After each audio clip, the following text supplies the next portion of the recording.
সরকার দুর্নীতি, সন্ত্রাস এবং সাম্প্রদায়িকতার মিলেমিশে তাদের রাজনীতি এবং নির্বাচনের হাতিয়ার করেছে। প্রথম দিন থেকে বলেছি, এখানে এই সরকারের যারা মাথা মমতা ব্যানার্জি, সে একদিন বিজেপির সরকারের মন্ত্রী ছিল। আমি নিজে দেখেছি দিল্লিতে আরএসএস এর যে রাষ্ট্রীয় সম্মেলন, সেই সম্মেলনে তিনি অতিথি ছিলেন। সেই অতিথি হিসাবে তিনি বক্তৃতা দিয়েছিলেন। দিল্লিতে রাষ্ট্রীয় আরএসএস এর যে সর্বভারতীয় সম্মেলন, তাতে যে বক্তৃতা, সেই বক্তৃতা তিনি বলছেন, আমি আরএসএস কে দেশপ্রেমী মনে করি।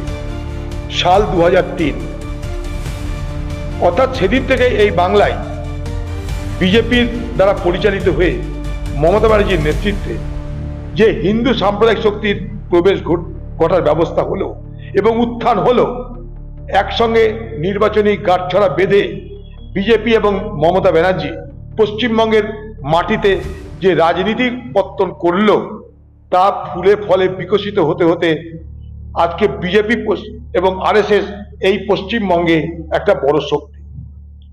আজকে সেই জায়গায় দাঁড়িয়ে আমরা প্রথম দিন থেকে বলেছি, এই মমতা ব্যানার্জি সে সাম্প্রদায়িক রাজনীতিতে বিশ্বাস করে। এক, ক্ষমতায় আসার পর সাম্প্রদায়িকতার পাশাপাশি সে যুক্ত করলো কি ওয়েলফেয়ারিজম, অর্থাৎ মানুষকে দেওয়া থোয়ার রাজনীতি। তারপরে কি করলো, পুলিশ এবং তৃণমূলের মস্তান বাহিনীর একটা বিষাক্ত জোট। এই তিনটে মিলে এই বাংলায় আজ তিনি ক্ষমতা আছেন। এই ক্ষমতা